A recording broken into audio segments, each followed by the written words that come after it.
What's going on, guys? Welcome back to the Ant Bay. Hope you guys been doing good, and I'm so sorry for missing like the last month and a half. I've been sick. What was it? I got COVID first, and after that, I got food poisoning. It was so bad. It was literally me just peeing out of my butthole. And after that, I just got the normal flu. So it was just when you got a kid and that kid is going to daycare, it's not gonna be fun, right? Well, it's fun for the kid, but it is what it is. So let's see. There's lots to talk about. I finally got some leafcutter ants, and of course, there's something bad, and I'll get into it. And I got some new nests from House of the Ants. Yeah, House of the Ants. I'm so sorry. I didn't mean to butcher the name, but hey, he sent me these, so I didn't pay for them, but I will give you a non-biased review. There are some things I definitely like, and there are some things that I feel like there can be an improvement on. And let's talk about some of the honeypot ants that we have. They're doing good, but also like I said, with me, you're never gonna get 100% something good, right? Either I'm doing something wrong, or it's just that I get unlucky. And let's talk about some of the things that's to come. I'm super excited when some of the things that's to come, especially like I'm getting new macro lens for my camera, so it's not just gonna be me filming on my phone, it's gonna be me filming on the phone and on the camera. Let's see. So I just have regular lens right now, and then once the macro lens comes in, I should be able to like film much better videos, especially in the outworld.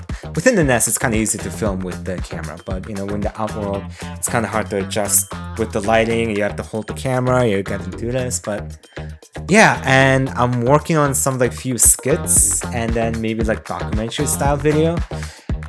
I can't promise you that they're all gonna be good. I can't promise you that they're all gonna come out. But hey, if you guys support me and if you guys say you want to watch this and if you guys tell, hey, like and subscribe, yeah, then yeah, that'll just gonna motivate me more to make these. But there's definitely things that's in the works already, and yeah, cue the intro. Let's get into it.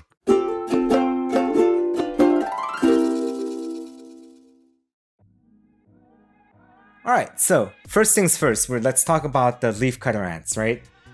Oh my god, it's been the dream of mine to have these colonies, especially, watching other ant keepers like get, massive colony that's like going all around their room. I want that so bad. But every single time I try getting Attas or any other leafcutter ants, either the fungus would die out and the queen would die out. So the first time I got Attas was, 3 months ago? I got 2 queens. It was great, apparently they can, find a colony with the multiple queens, which is amazing. And I was super excited, and queens came alive, but the fungus didn't. It was terrible. And then, I tried contacting other ant keepers, especially here in California, it's kind of hard to find those people. And then, yeah, it was really hard. I finally got some fungus, but that fungus came also dead. And yeah, it was tragic because one of the queen ended up dying pretty quick. Another one kept on laying egg, but just without fungus it's not gonna go anywhere. And tragically, like 3 weeks ago, she died out. I mean, I was holding on to hope that she would be like alive until I get new colony, which this one, and then I could give her some of the fungus and she can try to recover. But it didn't work out. She couldn't make it.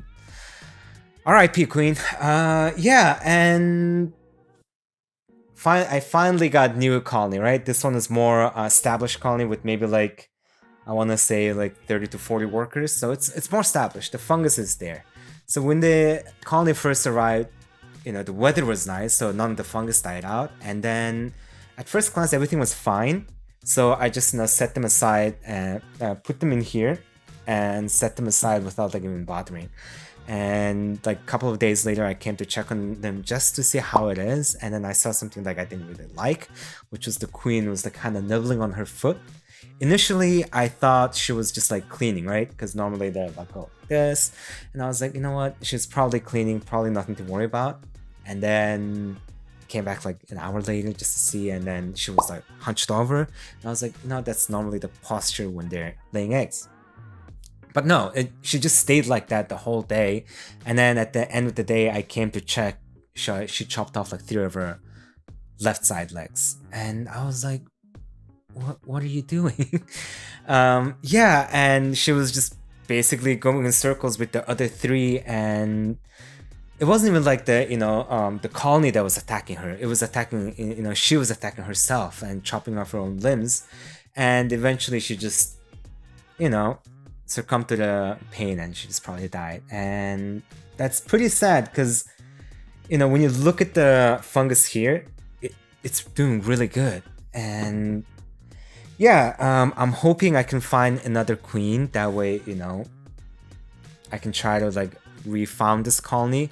I mean, most of the workers won't be able to, live with the new queen, but that's not something I'm worried about right now. I just want them to be like building up their fungus that way, just in case if I do get a new queen, yeah, she will be able to find a colony that's not, that's not either, dead fungus or a dead queen. I'm hoping the next time it will be, a live fungus and a live queen. Watch it be like dead fungus and dead queen. Oh god, with my luck. But yeah, I'm holding up on hopes that I find a new queen so this colony can keep on going. Because come on, guys, this is my dream, and let's make this happen. Jamba, that bay. Well, that is my name. I'm Jamba. Come on. Well, next segment. Move on.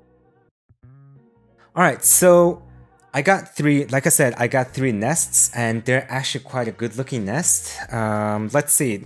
Like I said, these are made by House of the Ants. Because you can see here. If it doesn't focus in, I'm sorry. I'll just put in a picture. So, like I said, he reached out to me and he was like, "Hey, do you want to try out some of my nests?" I said, "Sure." It was like few months back, and at the time, none of my colonies was ready to move in. But I was like, "Hey, you can still send them to me, and then I'll keep them. I'll look at them, and then when I need them, I'll start using them." And about a couple of weeks back, my bowline colony just like stopped producing cocoons. The larvae would grow up to be big, and then the workers will just bring it out and dump it on the side. It's probably because the nest I made was either too humid or there was just something wrong with it. Well, in one of the shorts in the reels I got into was that the nest was filled with fungus. I wouldn't say fungus, but it was like more of like their black poop stains, right? And it was all over the nest, and I'm guessing that's probably one of the reasons, because the cocoons weren't maturing, right? Because it was probably just like either too poisonous or too stinky. Something was happening to the point that sunlight, to the point that it was bothering the colony. So one of the nests that he sent out to me was this bigger one. I don't know if he has actually names for these nests. If he does, I'll just put him right here. If he doesn't, I'm just pointing at nothing.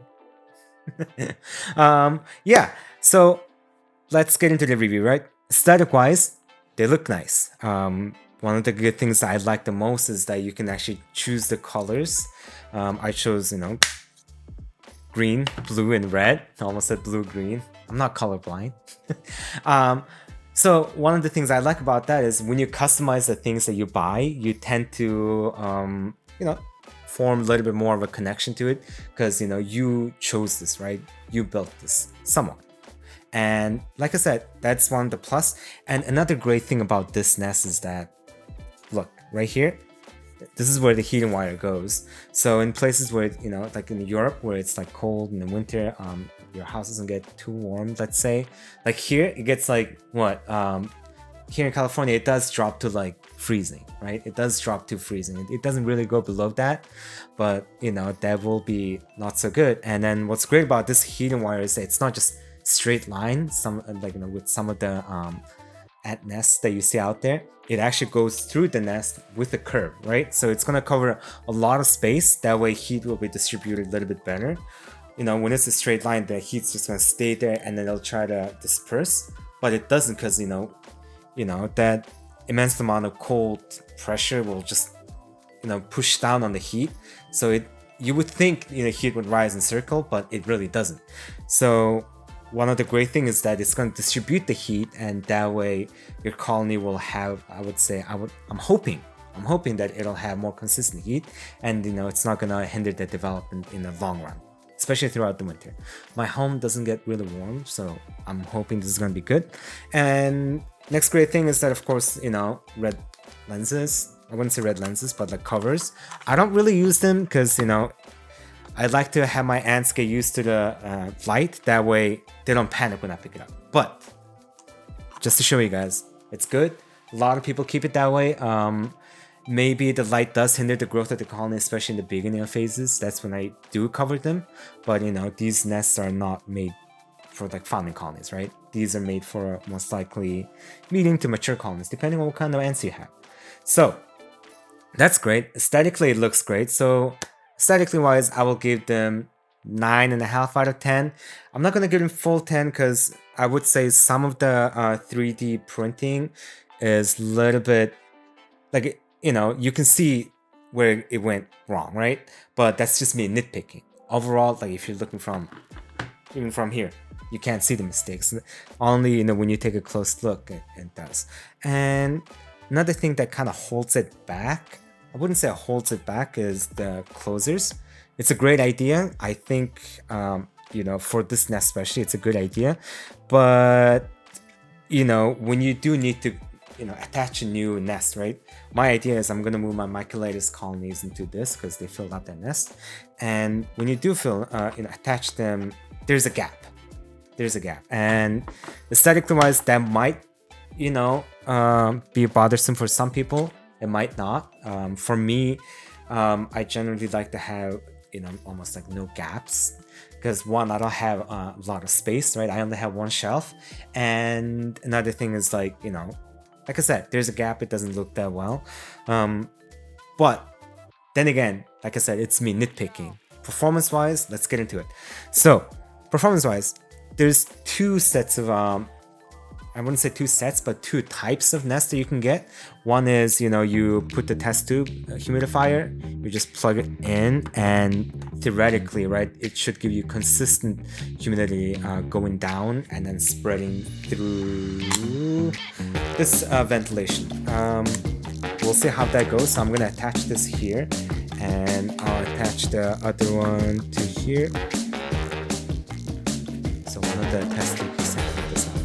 But that's fine. I have other test tubes that I'm sure that it'll fit into, but you know, until then it can still be attached this way. And then it's already bubbling, so I'm sure it's a good sign. And let's see how humid this gets. And you know, I plan on moving my Microlitis in there, so I can give you guys an update either at the end of the video or depending on how long they move, right, it'll be at the next video.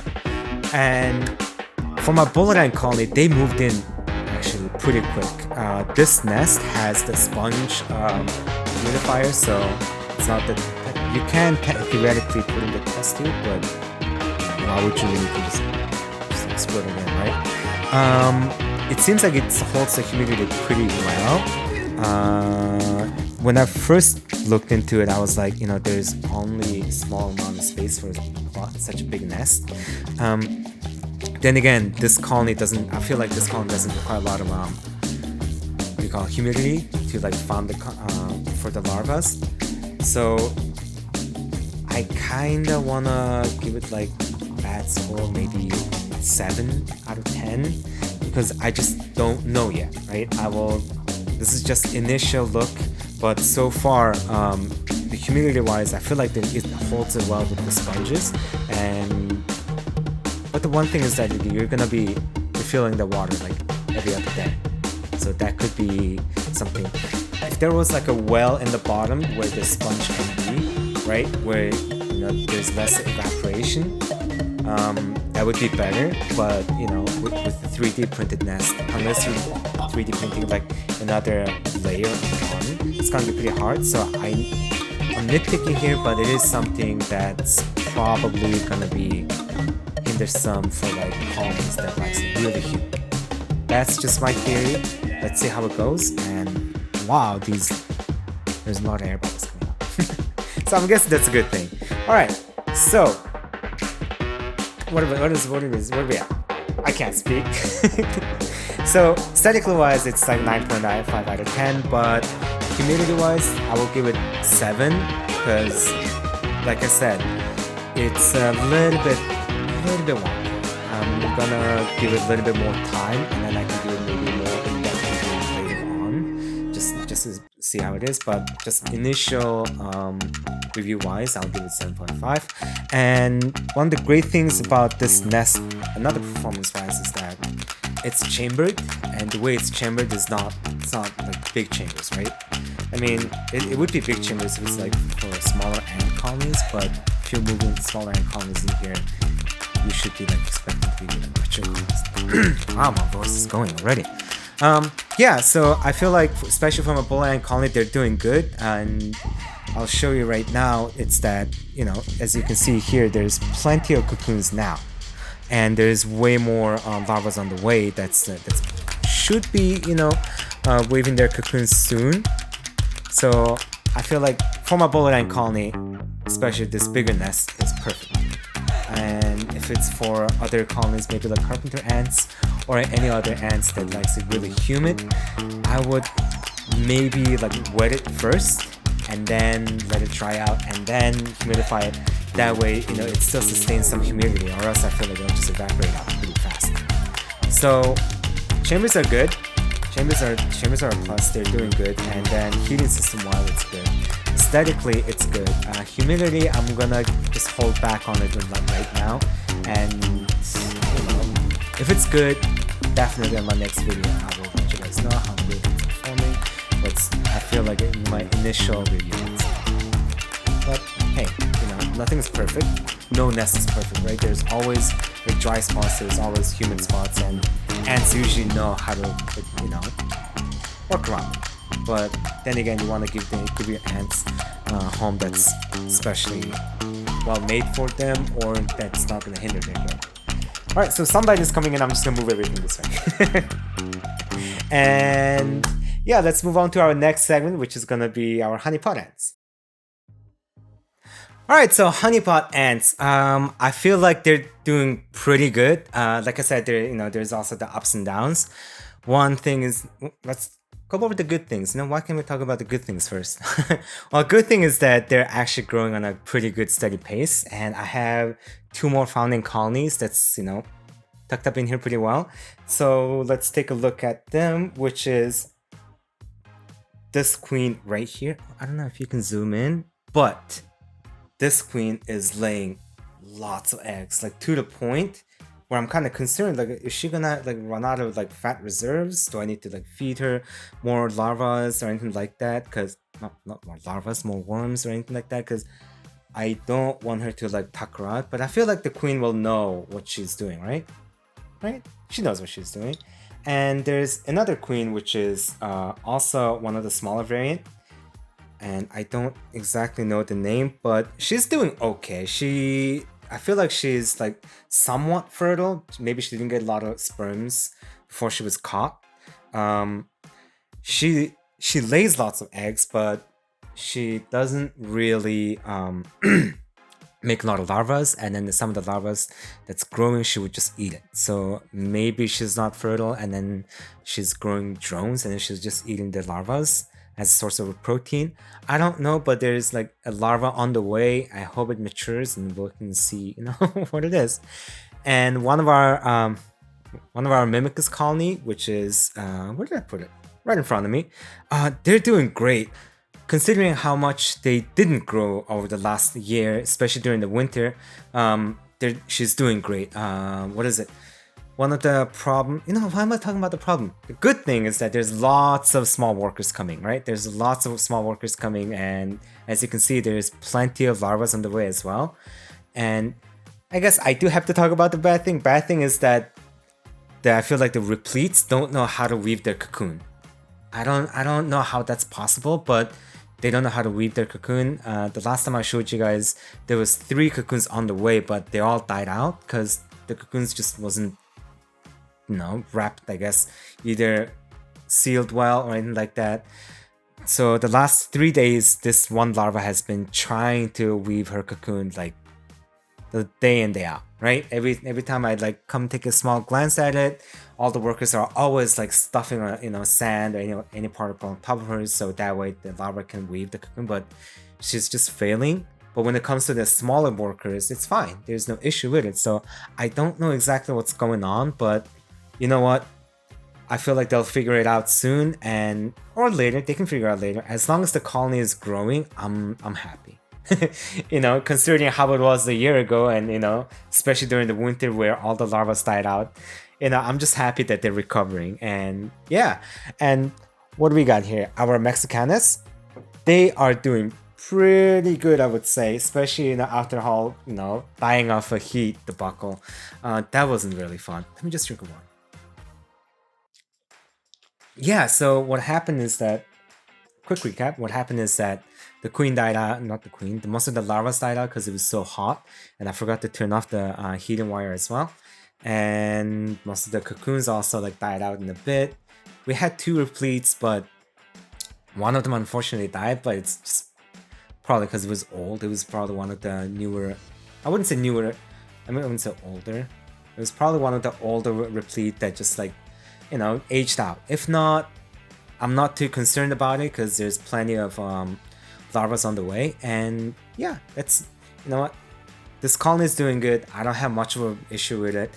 One of the things is that I'm trying to feed them consistently, so as soon as they're done and take away the I guess the worm that's you know in the outworld all day, you know, put it on the trash pile, I'll just put new worm down, and they always have a consistent supply of sugar water, so I feel like that's kind of helping, because before, if I would wait, maybe, you know, the queen wouldn't lay lots of eggs. But now that she's getting consistent supply of protein, she's actually laying lots of eggs. And if you can see her, you know, thorax, whatever, if you can see her butt, then yeah, it's, you know, nice and plump. So a lot of good things are happening, a lot of new colonies coming in, especially honeypot ants, and I'm super excited, and I hope they grow into a bigger colony. So that about wraps up most of the things I wanted to update you guys on, especially on the colony side. Now I wanted to give you guys like an update on like what's gonna happen with the channel or Instagram, anything like that. If you follow me, I'm gonna try to do a little bit different style of videos, like more, you know, in depth, talking to you face to face like this. And I'm also gonna try to do some skits, maybe like, you know, one of the first skit that I actually wrote the script for is like, you know, what it's like to be inside of a honeypot colony. Yeah, I'm not much of an actor or anything like that, so it's like, I don't know if I can do it, but I'm gonna try to do it, and yeah, it'll be fun. I feel like it'll be a fun project. And another thing I'm working on is working on kind of a small documentary on the Argentine ants. You know, like I said, my house is like filled with them. Every other day they're trying to invade and I kill them, and then they would come in again. I would sweep them out, they would come in again. I don't put ant poison down because I feel like it's just bad. Maybe I should. But yeah, there's a small documentary that's in the works. Let's see if I can put in a sneak peek here.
like I said, it's in the works.